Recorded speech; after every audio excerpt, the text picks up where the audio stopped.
All right, so first, starting with our learning points of things you will be taking away from this training today, you will learn how to develop and utilize QR codes to enhance user engagement for registrations, evaluations, and other forms of feedback.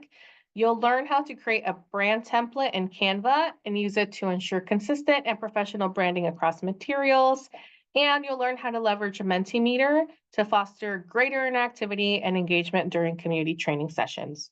So first we'll kind of go through some general learning, like, training materials, but there will also be parts of this where you will be engaged. So please make sure you either have a second screen or your phone handy, as we will be using Mentimeter several times throughout the training.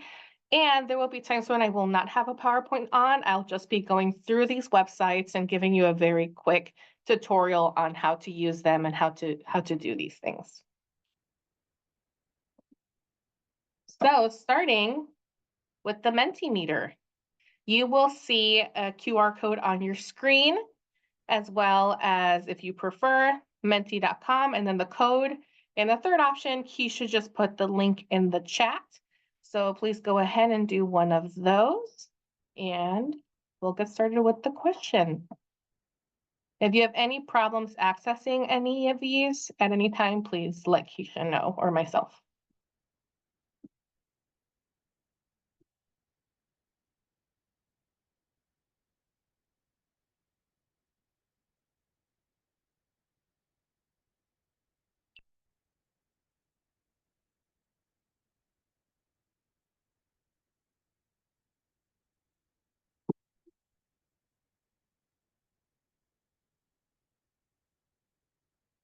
And while we're waiting, like I mentioned, we will be using Mentimeter throughout the training. It will be the same link. So if you even just keep it up on your phone or just keep the, Keisha will continue to put the link in the chat, but just know it will be the same QR code, same code, same everything. And let's go ahead to the next screen.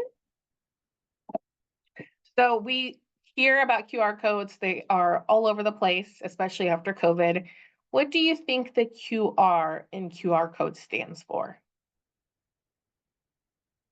I'm not sure. That's okay. I didn't know before looking for information for this training, so I am on the same boat, or was on the same boat.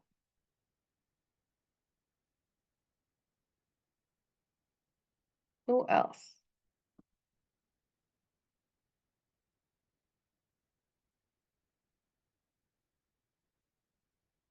Curie? I'm trying to wonder if I'm saying that wrong. Something resource. That's a good guess. What else?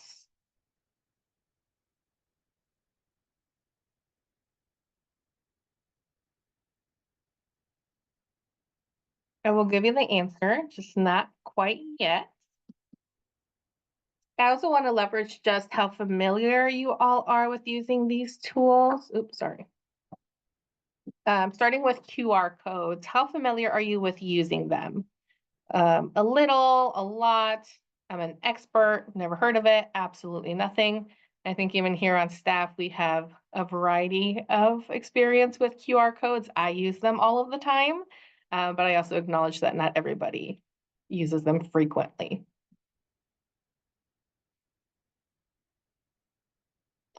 So far we have a little, a lot.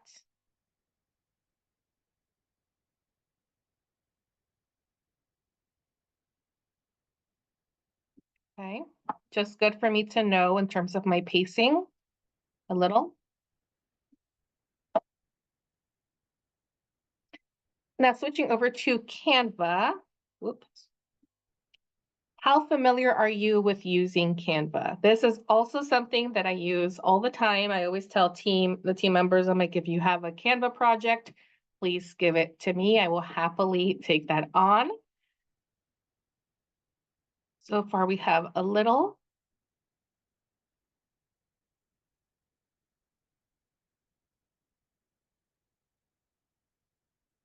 And if you're having any issues with the Mentimeter, again, please let us know.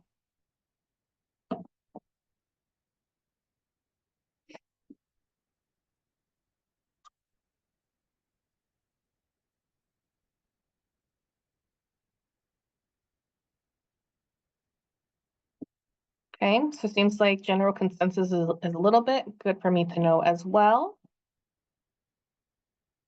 And Mentimeter, if you've been in one of our trainings before, you know that we love to use Mentimeter, both in continued ed and also in certification training. We have someone that's absolutely nothing. Good to know as well. Welcome to the Mentimeter world. It is a great place to be. Okay, so good to know as well. It ranges from a little to absolutely nothing. So we're more on the beginner level, and that's totally okay.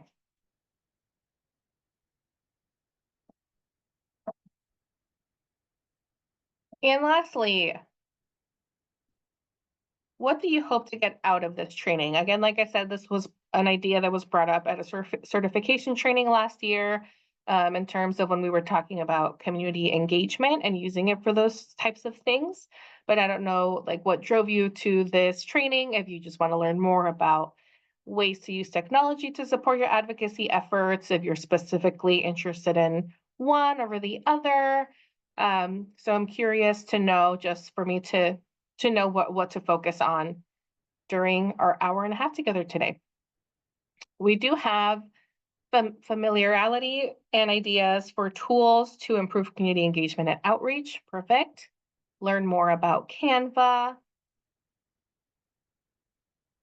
Thank you. Learn additional ways to increase services for survivors. Okay. What else?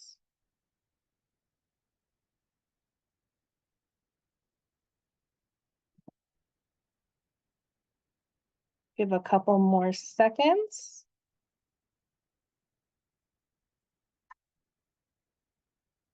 Okay. And that's it for now. But like I said, we will be coming back to this Mentimeter later. So just keep it handy. So going right into QR codes. What does QR and QR code stand for? It actually stands for quick response. So the answer was actually in the title of the training, quick response advocacy. And so we're going to learn I think the whole history of QR codes is extremely fascinating.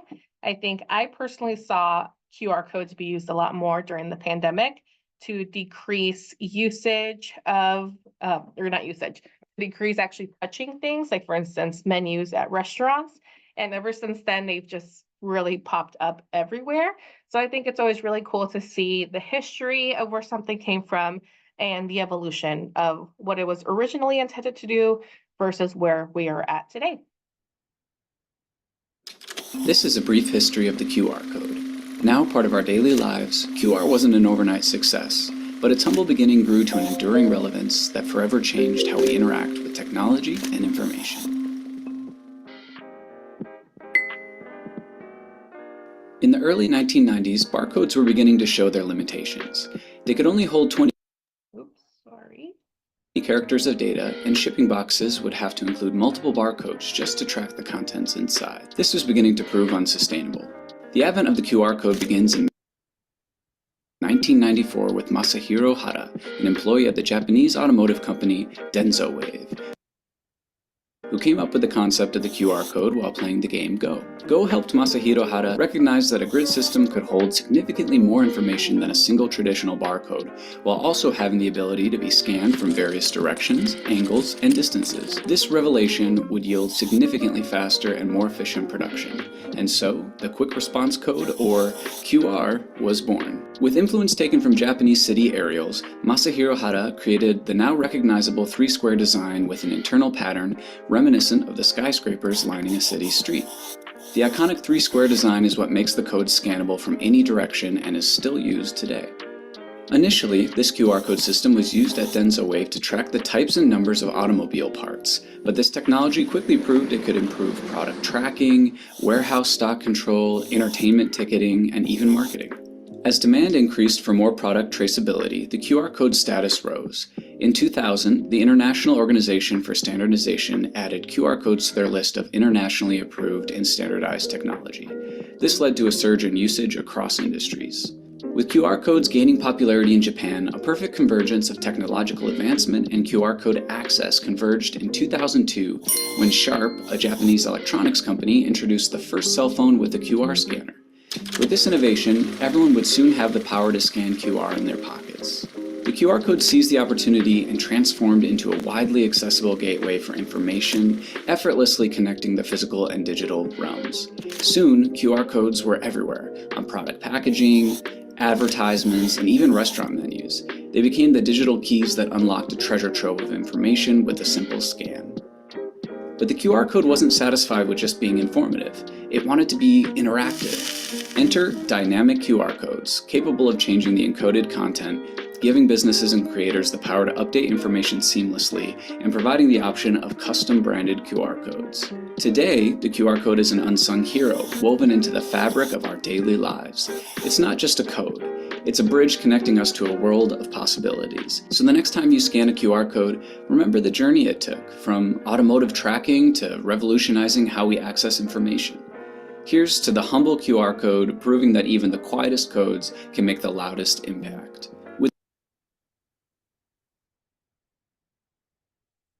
All right. 1 second here. And so, like in the video, it mentioned that QR codes have really become something that's regularly part of our society. And so it's thinking about how can we leverage the usage of QR codes and increase survivor engagement with it as well. So I'm going to be talking through two different types of QR codes. The one that I'm mentioning in this specific slide is about static QR codes, and I'll mention the other one in the next slide. But it can be really useful to increase survivor engagement. Like if it's something where you can just scan something, right, rather than look up this website, here's our name, find us later. It's just the chances of it actually staying in your head for that amount of time are lower than just scanning something, right? The way I've seen other people use it as well is to even just have QR codes on their business cards, which I think is really interesting.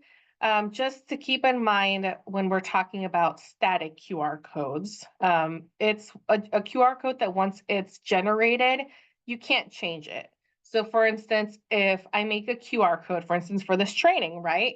For you all to sign up, but then I change the Zoom link to a different one, that QR code will not update automatically. It is now a different, if I made it through a different meeting or whatever, it will not change. But if it's still within the same meeting and I just made a couple of changes, right, that would update. Another example could be, let's say you have a QR code of your website and you're making updates on your website, that will update with the QR code as well. But let's say we are changing, if we were to change iowacasa.org to Iowa Coalition Against Sexual Assault.org, right at that point, that QR code is outdated and will not work. And another thing to keep in mind when you are using QR codes for survivor engagement is like on social media, it might not work the best, right? This might be better for email or flyers or, those types of communications, because on social media, you're frequently already on a phone.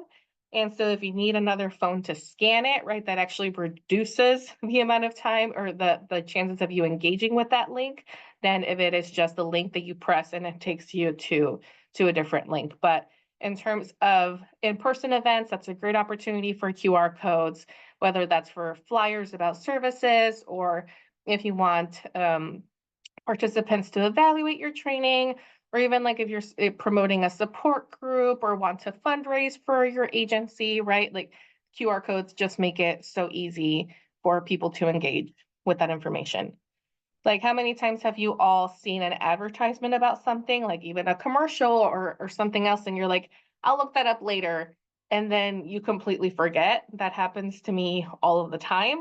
Rather than, what's nice is if I scan a QR code, I can just go into my history, or I can just take a really quick screenshot, whatever it is, and I'm more likely to remember that thing that I actually wanted to remember. Another nice thing about these QR codes, the static ones, is that you can generally create these for free pretty easily. Next up, I'll be talking about dynamic QR codes. So this is something that's a little bit different. You're more likely to have to pay for one of these because of the features that come with it. So with a QR code that is dynamic, um, it can actually give you information. Like for instance, how many scans have you had over time? How many of those scans were unique? Like if for instance, if you were to put a flyer in a community, agency or like a grocery store, and you also want to test traffic at a library, you could do that with a QR code that is dynamic because you can compare how many scans is the one at the library getting compared to the one at the grocery store, right? Like you can get more of that information than with the static QR code. You don't get that information. It's just people scanning that and hopefully getting to where you want them to go and getting that information. But with the dynamic QR code, you can actually see the amount of traffic and you can use it to compare different types of things, which I'll go more into the next slide.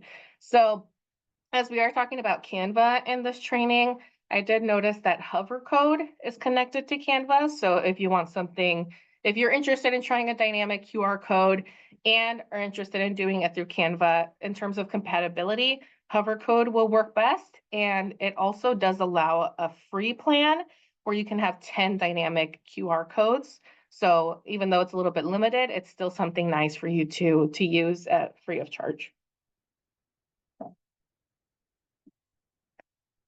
This is kind of what I was mentioning already, that the nice things about using these dynamic QR codes is that you can compare different types of designs, like specifically thinking about survivor engagement. Let's say you're having a low turnout of people coming to a support group or being interested in support group, right? Signing up for it. And you are putting it out in the community and it's just still not working.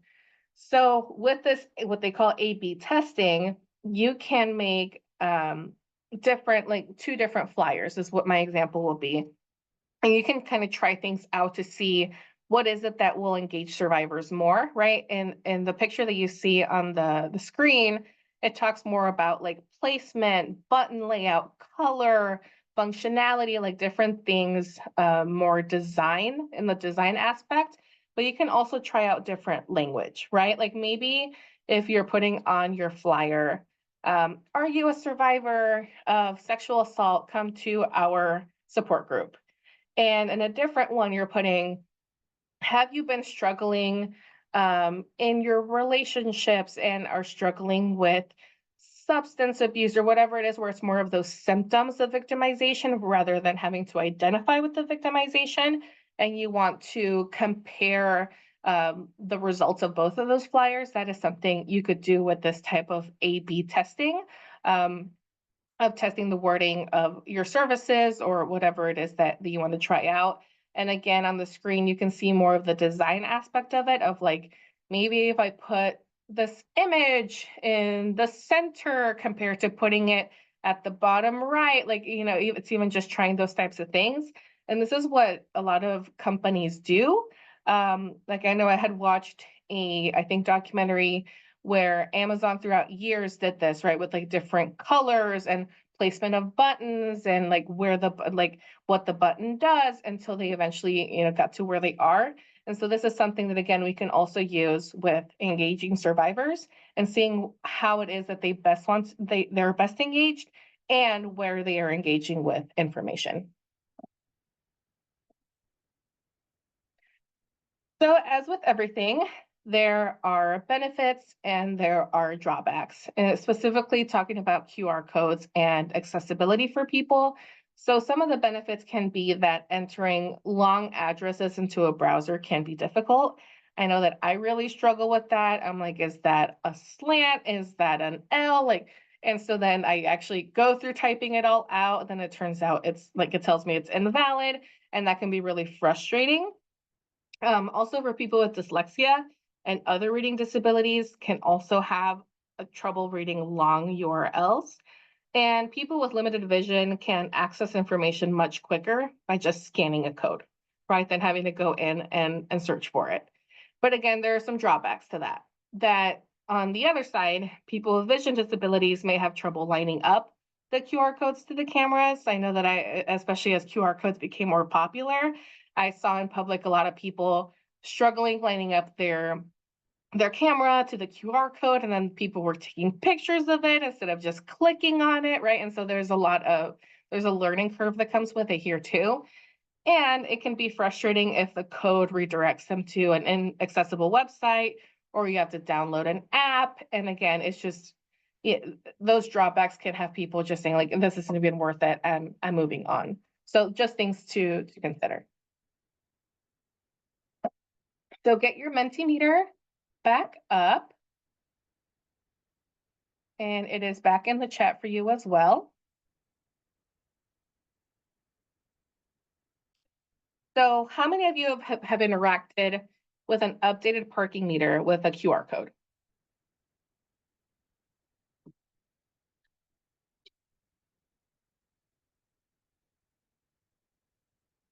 Okay, so far everybody. Beautiful.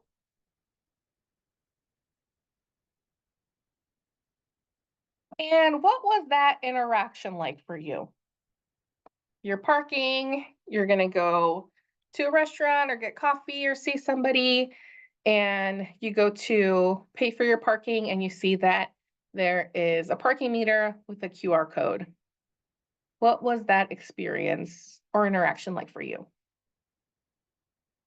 So we have somebody that says efficient, someone that says different. What else?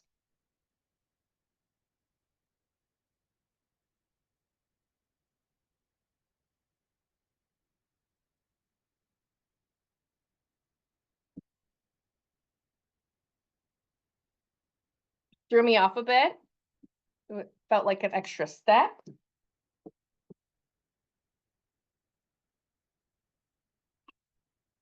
Annoying. Okay. So I think this is actually like a great sample of answers in terms of variation, right? Like some people were shocked of like, oh, this is a change of what I'm used to. I have my quarters ready to go. Like this was not what I was ready for today. Someone might feel like this is an extra step. Like now, instead of just paying for the meter, I actually have to scan something. And like this can be kind of frustrating, right? Like someone just put in the chat, and I'll talk through kind of my experience with it as well. But for other people, it's like, wow, this is really efficient. Like I can actually just put it in my monitor it on my phone. I know how much time I have left, and if I need to add more, I can just add it directly from wherever I am and not have to leave. So I think that's really funny that this was the mix of answers that we got. And that's it for the Mentimeter. We will be coming back to it later. And so when I was thinking through this training, it made me think about my first of many interactions with these QR codes. This picture is from Des Moines specifically. When I first saw it, I was very excited. I was like, wow, I never have quarters. It's always a struggle. And so this is actually very, very exciting for me. And so I go to pull out my phone and I scan the QR code, and I'm thinking it's going to take me to a website where I can just, put my parking number in, I can just pay with my Apple Pay and be about my way. Well, then once I scan the QR code, it takes me to an app. I have to download an app. And so I'm like, okay, I'm going to download this app. I download the app and I have to create an account. I'm like, all right, I'm starting to lose my patience a little bit. I'll create the account. And then it was when the nice aspect of it came of like, okay, I can monitor how much time I have left. I can, add more time if I need it, etc. And so sometimes it has been kind of frustrating for me. Once I get the hang of it, it gets, maybe if I use it often enough, I'll just leave the app. And so, it reduces the frustration that comes with it. But like sometimes my battery is low and I'm like, okay, now I have to drain my battery, right? There are times when I'm like, you know what? I'm just going to this nice little pillar over here with the contactless parking payment and not have to deal with any of this QR code stuff. Like it is so frustrating. And there are so many times when I'm going and parking And there are people who look completely puzzled. Like, what if they don't have a smartphone? Like, I know people that still have flip phones and they're like, what am I supposed to do with this? Like, I don't carry debit or credit cards. How do I pay with cash? Right. And so one of the nice things about like this little pillar over here of like the where you go and pay with your card or whatever is that you don't have to interact with the QR code. You can if you want to, but you don't have to. And so that's a thing to consider. Bring it all back, right? To work to when you are using QR codes with survivors, that this it's the same thing. It might just be with something different, right? But it's the same thing to consider in terms of accessibility. That for someone like, let's say, a college student, a QR code might be great and awesome.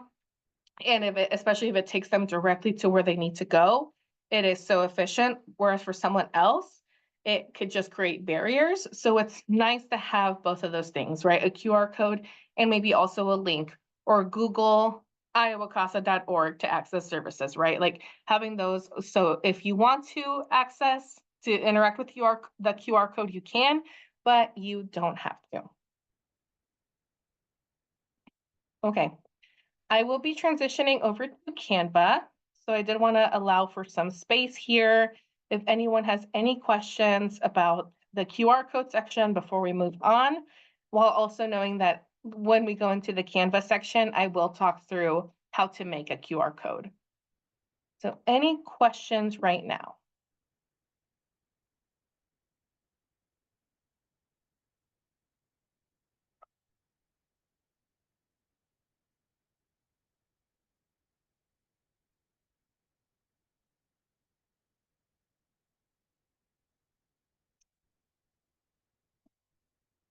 Okay, not sure if you all saw, Keisha did put an ask in the chat if any of you would be willing to put your agency's logo in the chat, since I will be creating a brand kit on Canva. And so I can do it with our Iowa Casa logo, but it would be more fun to do it with one of your agency's logos.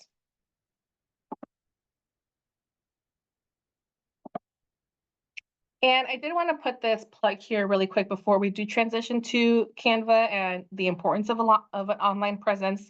We do have a continuing education tomorrow, and please ignore this, a place for safety and healing. That is not supposed to be there. We do have another continued education opportunity tomorrow on tags, likes, and follows, connecting with survivors on social media. So I think it would complement really well with everything that we're going to learn today, where today is more of the technology side of this, and then the one for tomorrow focuses more on how to engage with survivors, specifically on social media. And you can use all of these tools that you learn today to enhance your training for tomorrow. So I do have a QR code on the screen, and Keisha put the registration link in the chat as well. So I just wanted to put that there. I think it is a 2-hour long continued education, so my flyer is incorrect. So just for you all to know.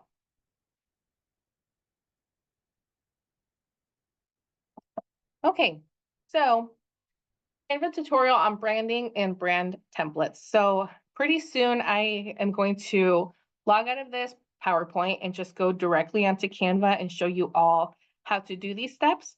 So what you will see is a brief tutorial on creating a brand template on Canva, creating a brand kit.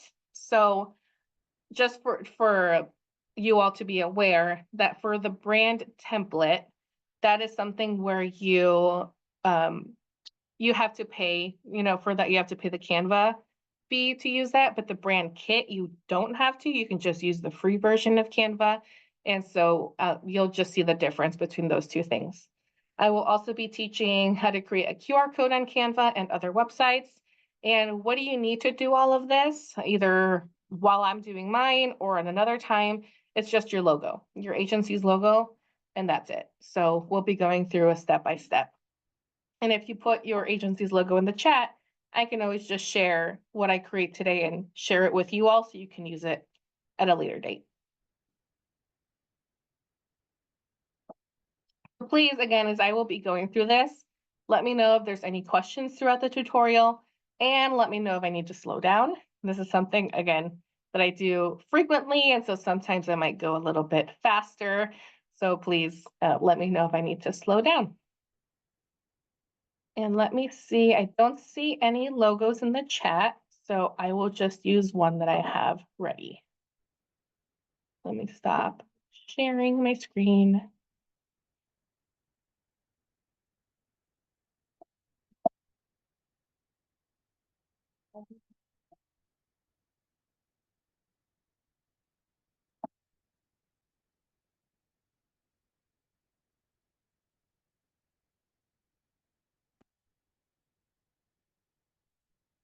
Okay. You all should see Canva on your screen. Is that what you all see? Keisha, if you want to let me know.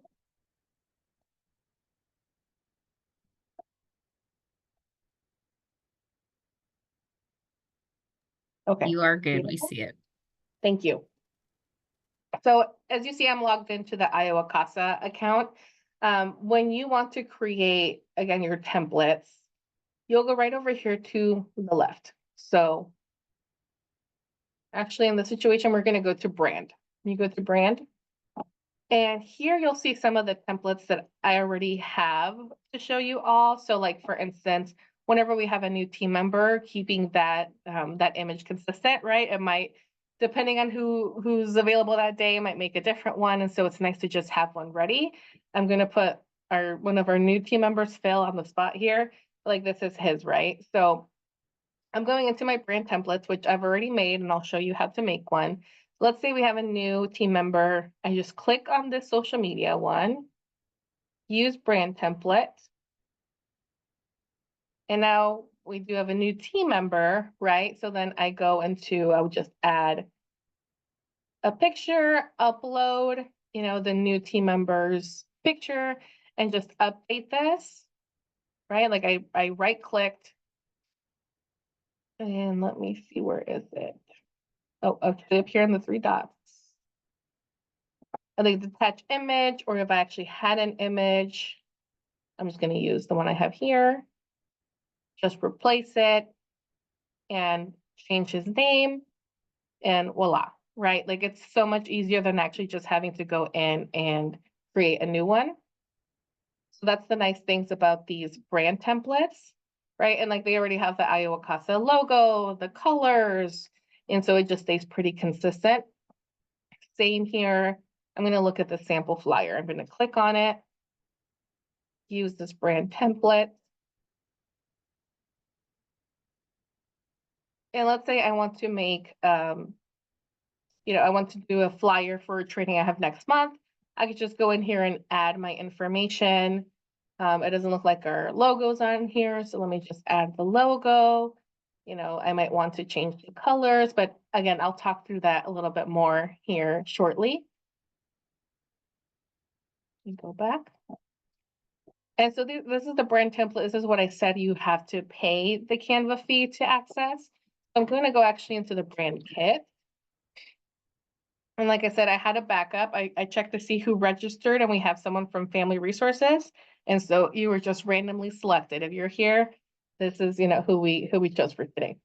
So what I had done was I just added the Family Resources logo, right? So when that happened, the color from the logo went over here.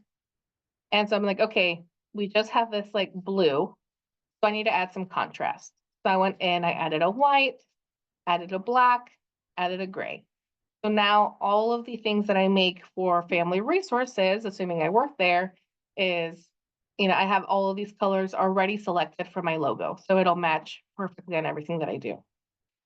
Then you can go in and select fonts that you specifically use. There's also the option to do a brand voice. What I have done is like I just put something here. We are a victim services agency who wants to have an empowering and engaging voice, right? You don't have to do this. It is just optional. If you have pictures that you want to use, like in ours, I'll show you here shortly. I just have a lot of pictures from like things that we've done last year, any graphics or icons you might use frequently. And then that's it. And it's ready for you to use. Again, I'll show you what the Iowa Casa one looks like. So again, we had our logo here. We have different versions of teal. We have our contrast, right? Our white, our black, our gray. We have our fonts, our brand voice. And there's just a bunch of photos from last year. That way, when I want to make flyers or want to promote a training or something, I just have it all here ready to go.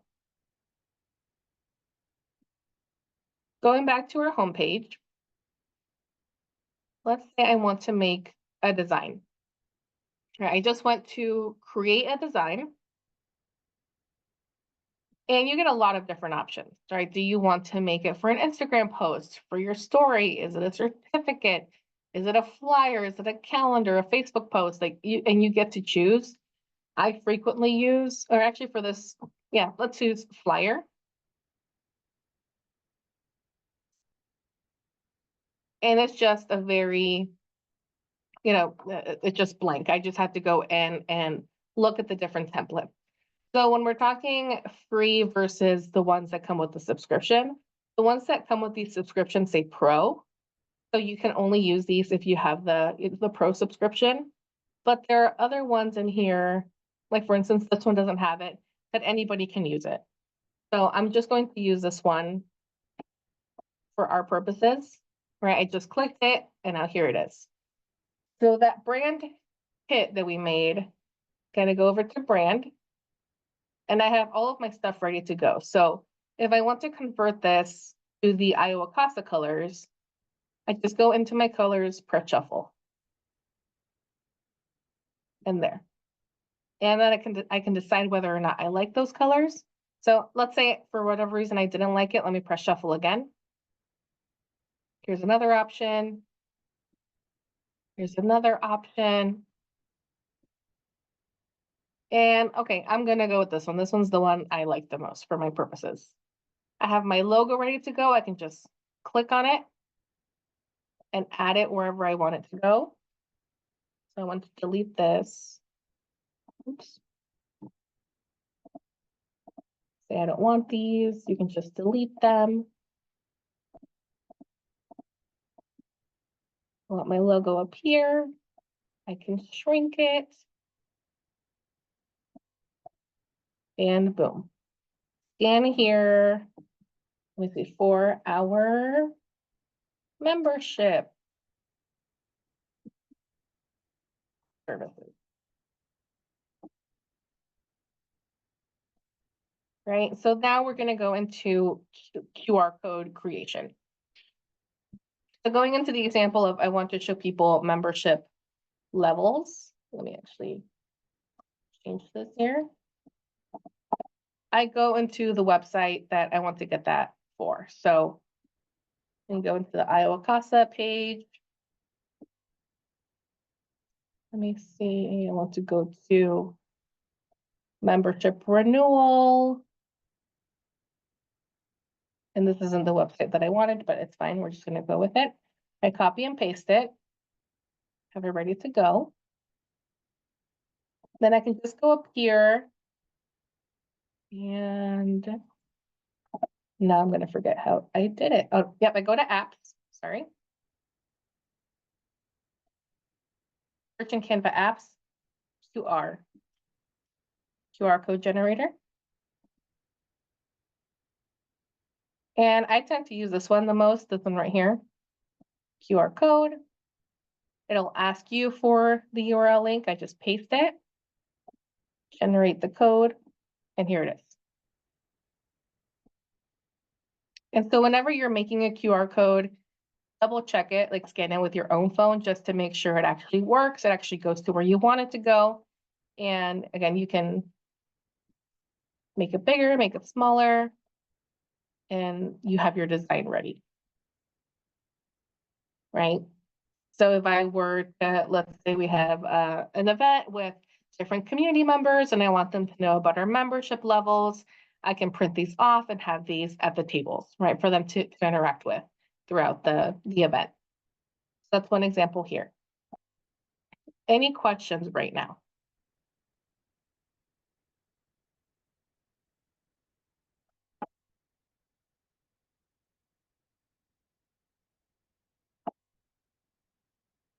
Okay, hearing none. Going back into the brand. So again, I'm going back over here. Let's say I want to make another template. I would go into add new. What do I want to do? Let's see, a certificate, right? You all are going to need certificates for this training. And so let me just make a new one. Let's see, that's my train of thought for today. And let's say as an example, again, everyone here at Iowa CASA uses a different one. And so we need to make sure to standardize it. We do have a standard one, but just using that as an example. I get to pick which certificate I like the most. I am going to pick, let's do this one. Right, so it's kind of Iowa CASA colors, not really completely there. So go to my brand again, right, that I already have set up. Shuffle my colors. And I get to pick which one I think looks the best. I like this one the most. Let me put in my logo. Let me put it right here. It's where I want it. Then I can just go in and put certificate of completion for Lisandro Perez, apparently. And I get to change it, whatever, and it's ready to go. If I want this to be the standard certificate that gets used and get added to my brand template, I go to share, brand template. And this is where I save it. I want to put it in my main templates, add, and publish.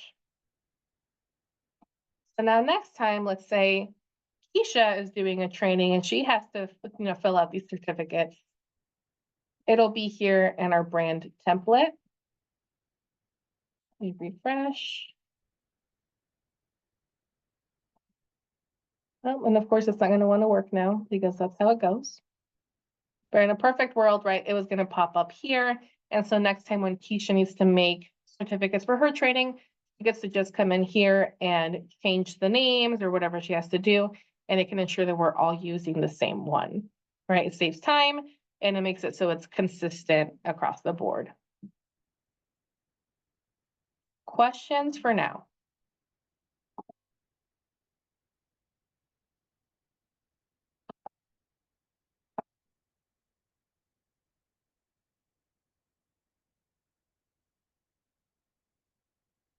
Okay.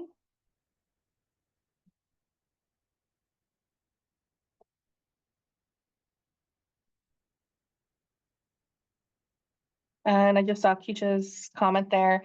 We encourage you to log into Canva and try things. One note for new users is that each element can be changed, which may be different with other apps. Absolutely. Okay. We are going to transition to Mentimeter. If there's any other questions about Canva, please let us know in the chat.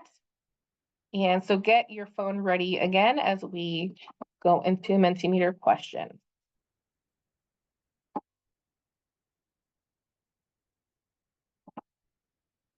Okay. So I'll let you all log in.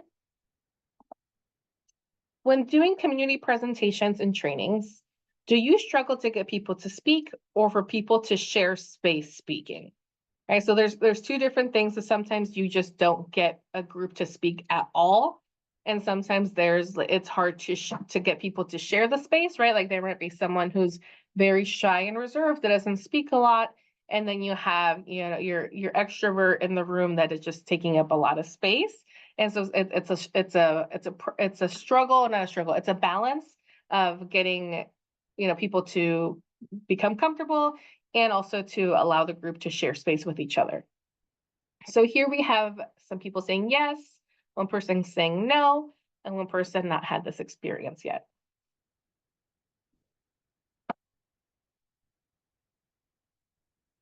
Have you ever struggled participating in a training? So trainings like today, right, that are virtual or in person, either or. Is there any time when you've struggled participating? I know for me, I get to overthinking. And so sometimes I'm like, oh, I know the answer is red. And I don't want to say red because what if red is wrong and people are going to judge me for saying red? And Melissa, I know you have not struggled participating in training, at least not in the Iowa CASA trainings that I've been in. You're very good at participation. So thank you. Thank you for that. Okay.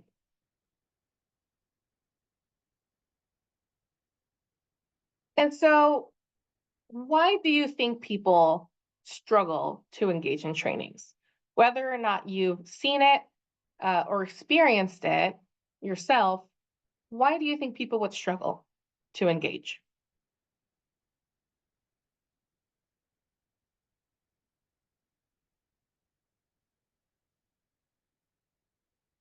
So think, right? Let's say you are doing a community outreach event and you're trying to get people to give a little bit about, their opinions on why they're there, what they want to take away from the, whatever, like you're just trying to get a feel for people, or you're just trying to ask a question and just kind of see something, and people are just not, they're just looking at you like, like deer in headlights, and they're not talking, no matter how much you reframe the question.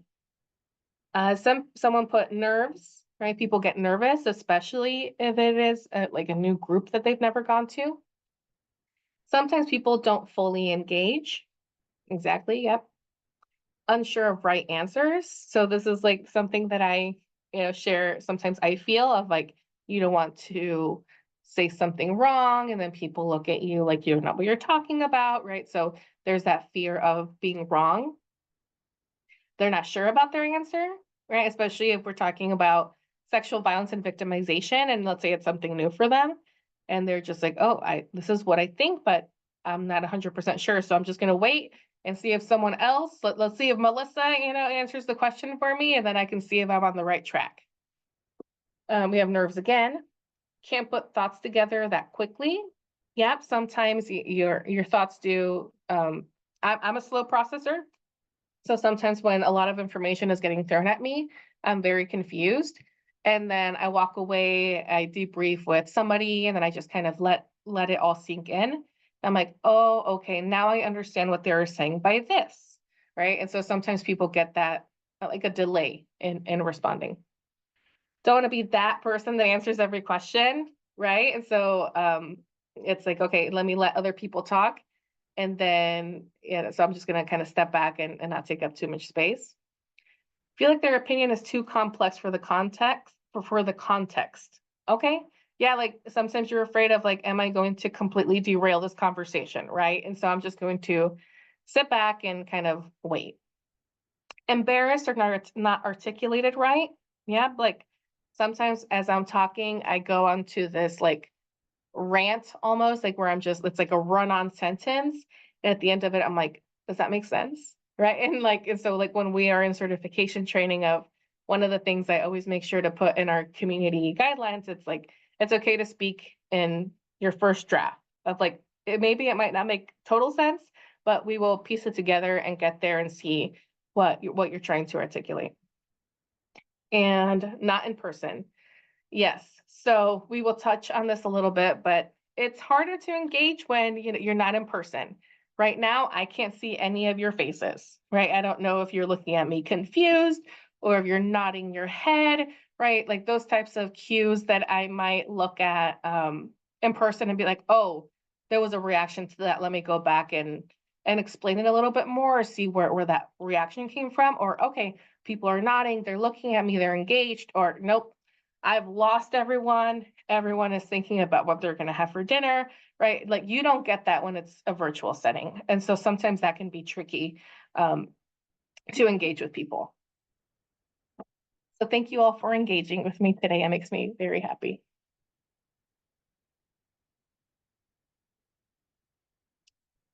So with Mentimeter, I'm going to use Mentimeter as an example because that's what we use, what I'm used to. But it's just an example of what's called an audience response system, an ARS. And so there might be other examples that you've seen, like Slido, Poll Everywhere. The one that I had experienced when I was in school was Kahoot, right? So it's something that just allows people to participate without it necessarily being identifying. And so it's kind of the best of both worlds because it's less intimidating for people, so they're more likely to interact. And that way, as a presenter or a trainer, whatever it is, you can actually get a feel for where people are, right? Even if they are choosing not to vocally say something, you can still get a general idea of where people are at. Like I said, our training department uses Mentimeter. And so I've pulled specific information about Mentimeter and the impact of engagement, but it's pretty similar to what you'll see with other forms of technology. And so one of the biggest things, of course, is that it increases participation. So like I said before, you usually have a variation of personality types in a group. Some people might speak very easily and others can be pretty quiet. And so the nice thing about like an audience response system is that it creates more of like a balance of voices, right? Like it's not just one person can submit multiple answers if they really want, but generally it's everyone going in and putting their thoughts. And so there's that balance of, okay, everybody had an opportunity to put their input. They're not intimidated. Like maybe it takes away from the, I'm afraid I'm going to be wrong, because maybe if the answer even is wrong, right? I'm just gonna be like, oh, okay, it seems like most people answered this and one person answered that. The reason why X answer isn't right is because blah, blah, blah, right? It takes away where it feels like you were wrong or that it's something against you. It makes it so it's more like, let me explain to you why whoever put that answer, why that answer was not correct, or let's think about it this way, right? And like I said before, sometimes it's hard to engage people, especially if it's a new group. Again, going back to the example of a support group. If it's a brand new group that has never met before, it's their first ever support group, and you start asking them questions, they might be hesitant because it's like, I don't know that I can trust everyone in this room. So I'm going to be guarded. I'm not going to answer. Like once I get a feel for people, maybe I'll participate a little bit more. But for now, I'm not going to. And so when you have something like this where it's anonymous, then it takes that away, where it's like, okay, it feels like I can just say it and no one's going to know I'm the person who said it, right? So it takes away that fear of judgment. The other thing is the enhancement of learning, especially virtually, as we were talking about, where like for you all, sometimes these continuing education opportunities can be, kind of boring, right? You're just looking at a screen for an hour and a half, 2 hours, however long, and your mind just naturally starts to zone out, right? Your coworker next to you starts asking you questions or has something really funny to say. You're like, that is much more interesting than me looking at the screen and hearing Ari's voice, right? But if we allow something like this, like you all have had a lot of engagement with Mentimeter today, you can actually just like it lets Keisha's laughing in the comments. You can actually it just keeps you more engaged. The way I think about it is like when you are driving on an interstate and you're driving through like Nebraska, I think is notorious for it, where it's just like a straight road. And you're like, oh my God, this is horrible. Please, someone tell me a funny story. Like let's put a podcast on, whatever, because it's just straight. It's linear. Your mind is not it's hard to keep your mind focused. Whereas if you have curves and hills and now you see whatever, right? Like that's going to keep your mind more engaged. And that's the way that I like to think about these virtual audience engagement platforms, where you don't want it to be just a straight road driving through Nebraska. Let's make this where, let's make it a little bit more fun. Another thing here to talk about, especially when we're, bringing it back to working with survivors, it's also important for them to feel like their voices are being heard, right? Especially if they are more reserved, more, are just not fully open in the space. This allows them to have, so where their voice has an equal amount of weight to everybody else in the room and can feel like, okay, like I can actually give an impact, like people can actually see it. And again, takes away that fear of judgment away as well. So as we were talking about face-to-face compared to remote, I found this study because I have, my own experience here at Iowa Casa doing in-person versus virtual trainings. And so my experience of engagement, but I wanted to have some facts tied to it too. So this was a study that was done in 2022 as a result of the COVID-19 pandemic. And so the challenge that it was for higher education and really all education, that went from fully face to face to suddenly going remote. And so they wanted to do a study of the impacts of that, especially as people started having kind of like a hybrid experience, to see what the impact was, the preference, the impact in learning, the impact of communication with the tutor, the teacher, whatever. And so I just wanted to bring this for you all to consider when you are choosing to do either face to face or remote, and just the extra considerations you have to take. So looking at this, that first column where it says F2F, that stands for face to face. Any was people who had the teaching format did not feel like it influenced their class participation. And then remote is the RT at the end. So in the study of 336 students, when asked what preference they had, it was overwhelmingly face to face. Expressing ideas or being able to express ideas, asking questions more easily was overwhelmingly, again, face to face, compared to looking at 22 for remote, and then 34 that was kind of like, oh, didn't really have an impact. In terms of the time they spent concentrated, again, face to face higher at 54%. The ability to understand better, again, at 55% compared to 16 for remote. More engaged with learning, 53% for face-to-face, for 15% for remote, 32 in between. More effective communication with the tutor, 51% for face-to-face, 17 for remote, 32 said had no impact. So when I'm saying this, I'm not saying you have to do everything face-to-face, right? We live in a world where we have a lot of technology uses, and sometimes, especially in rural areas, right, there's just a lot of barriers to doing things face to face. And so it's more for you to keep in mind, for instance, like when I was making this training of how can I keep people engaged, because I know that the ability for people to express their ideas is lower than an in-person. The time concentrated is lower, right? The ability to understand better is lower. So what can I do to make sure that you all get the most out of this, knowing that's a virtual setting, and keeping you all engaged as well. So that's just something for you to be aware of as you're making decisions about doing things face to face compared to remote, and what tools you use for that, right? Okay. And so this is Mentimeter stats. So just putting that out there that, they may be swayed, but there is pretty similar stats compared to other programs that are similar to Mentimeter. So 68% said that Mentimeter increased their learning. So improved learning when you're using these types of learning, platforms. 72% said they felt more confident to participate than with Mentimeter. I don't know about you all, but even like when I've done trainings or even attended trainings, when people are like, put something in the chat, like it just feels different. I don't know. I can't pinpoint what it is, or even like put it in the Q&A. Like it just feels a little bit less engaging. I'm not sure what it is. Maybe it's a me thing. 95% said their learning was more enjoyable, and 68% said they paid more attention. So increases student enjoyment too. We want you all to learn, but we also want you all to have fun if we can.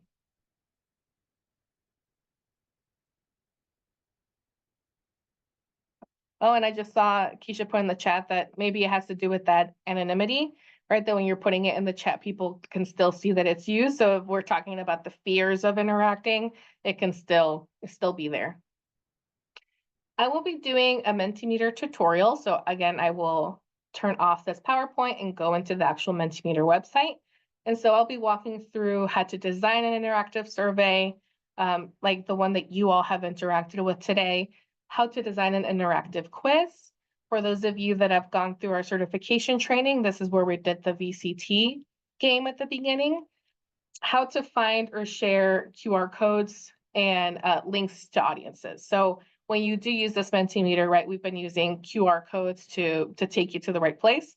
I will show you how you do that on Mentimeter. So if you do decide to use Mentimeter, then you can, find it where you'll have the QR code to share with your audience.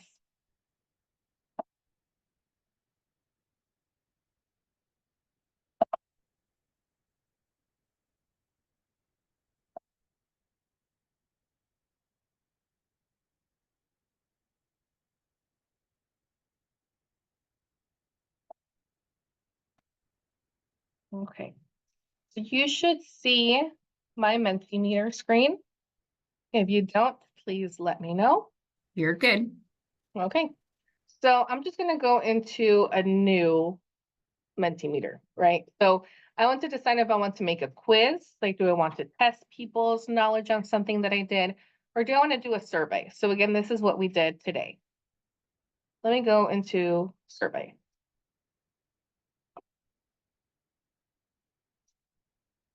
Using the framing of we're using this to engage with survivors, whether that's a community meeting or like a training, or if you're doing, a support group or whatever it is, there's different things you can do. This basically just have like preset questions that you can fix. So even if you choose blank, or let's say you do post meeting and actually meant to put pre-meeting, doesn't make that much of a difference. You can just pick whichever one you prefer. So I'm going to put pre-training survey. I'm going to use the template. So generally what I like to do for that first slide, I go into new slide and I put, where is it? Instructions.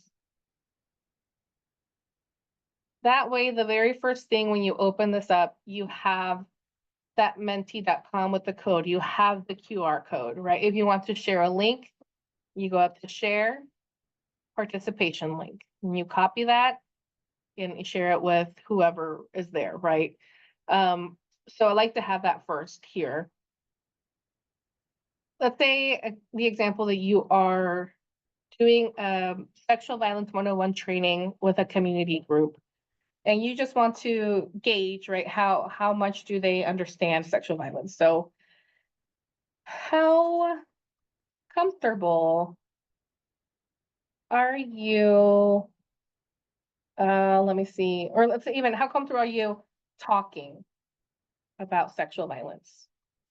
Because maybe somebody is there because they want to learn, but their comfort level is at 0, right? So these might have to change a little bit, but like I'm an expert, I'm very comfortable, right? Like this is where you can change it here. Very comfortable. A little. Not at all, right? You go into these options and change it. Not at all. Right, whatever. And you can delete an option. You can add an option. There can be multiple answers. This might not be a good example of that. If you want to test people, you can choose a correct answer. So let's say the only right answer for this, because it is for brand new people, it's not at all or a little bit, right? Just different functions here. You can change the way that it looks. For right now, it's set up as a graph, like the one that we did today during this training. You can set it up like a donut. You can set it up like a pie. Dots. Whatever it is that you prefer. And just add, those questions that you want. So we had a couple of different today, right? We had multiple choice. This was multiple choice too. Sometimes you want it to be open-ended. So you can do open-ended, like that's what we did when we were talking about what's been your experience, or what do you hope to get out of this training, I think was the question with open-ended. And so people can just go in and put whatever they want. Let's say you want to do a word cloud, right? So like when we use this in certification training, it's what does house mean to you, right? And so then as people are saying things, the ones that are bigger, that are said more, will get bigger. And so this is just a nice visual for those types of things. Like if you're saying, what does being a survivor mean to you, whatever, and they will start to kind of auto-populate. So it really just depends on what you're trying to engage with people. There's Q&As, like there's really, again, recommend that you go in and just look through everything yourself, but there's just a lot of different ways that you can engage with people. We use scales too. Where did the scales go? I don't know where the scale went to. Oh, here it is. Scale 1, scale 2. And so sometimes like what I've used it for is If I want to see a scale of how, like, it's just a different way of using a graph really, but if you want to see it a little bit different, this way people can scale it from like 0 to 5, right? Instead of just levels, they can just put 0 to 5. So it just, again, depends on everyone's preference. If you want to make it into a quiz, like let's say you are onboarding a brand new staff member, intern, or volunteer, new quiz.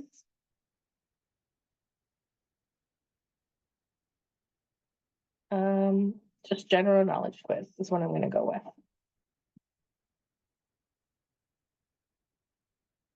And this is a sample that they have. How many major planets are in our solar system? 7, 8, 9, or 10. So people could answer that. Let me see where the answers are. Oh, yep, you click on it. And so you can set what the right answer is. You have 8, and actually, you know what? No, it's 10, right? Or whatever. Right? Okay, so it'd be 10, and you can change it. You can add a leaderboard. You can add it where people get more points for being faster, right? Like whatever it is that would be helpful for the group. This would be nice also for like a younger group. Like again, I use Kahoot and Cool a lot. So like that and like, oh, I want to be on the leaderboard. I want to be number 1, right? Like it's something fun. You can enable quiz music, just different ways to engage. Right, and here's the leaderboard. So again, for those of you that have gone through certification training, this is the type of style that we've used. And so like I shared, if you want to share the QR code, right, you go into share, it'll actually already have it pre-made for you. Let's say I want to use this quiz for Teen Dating Violence Awareness Month, right? We're doing a prevention workshop. And so I just go into download, click download this image, and good, there. I can add it wherever I want to add it. If I want to just give a link, like the way Keisha has been doing today, I just put copy and paste it in the chat. If I want to give people the option of going to Menti, right, there's the code. The code will also be here.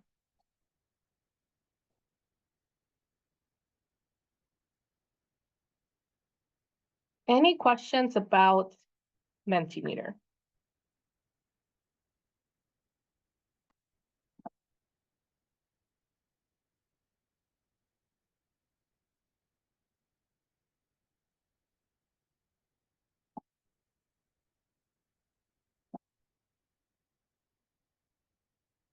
I'm hearing none.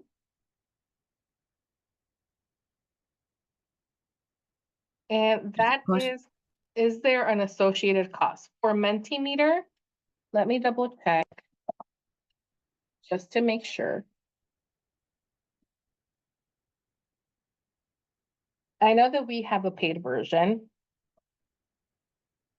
I believe there's a free version, but I just want to double check.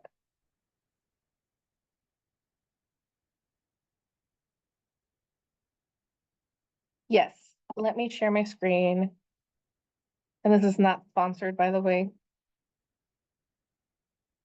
There's a free version, so it says 50 participants per month. Yeah, you have access to word clouds, polls, quizzes, slides, and you can edit Mentimeters with your team.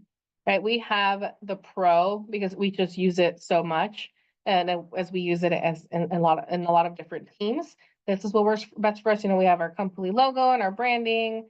We have team templates, whatever, right? But there is a way for you to use it free and use it for engagement. Thank you.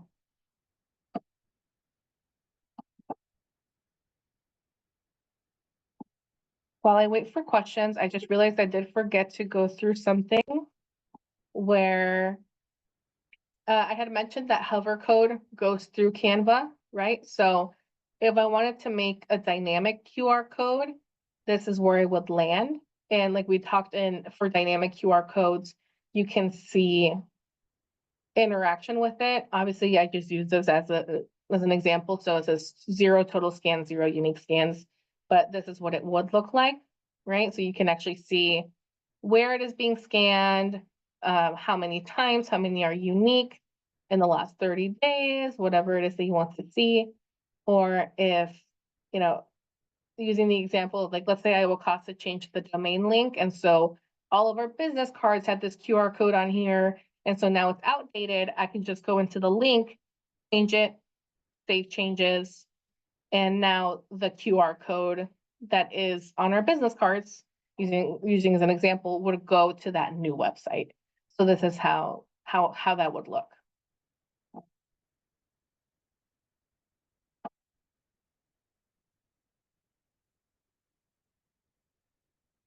Anything else?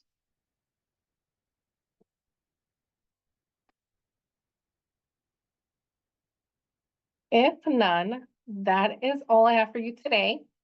So we went a little bit quicker than anticipated. Please allow about 2 weeks to receive your letter of completion via email. If you don't get it within those 2 weeks, please email me just to make sure I have it. There is my email. I will also put it in the chat for you all.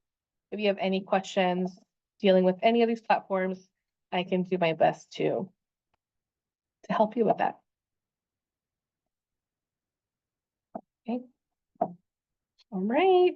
Thank you so much, everybody.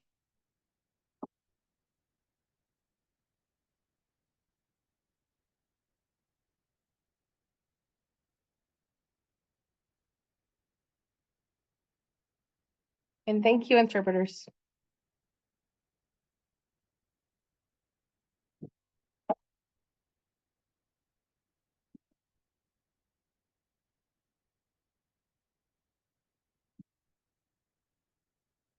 Anyone who is still on, any questions before I end the webinar?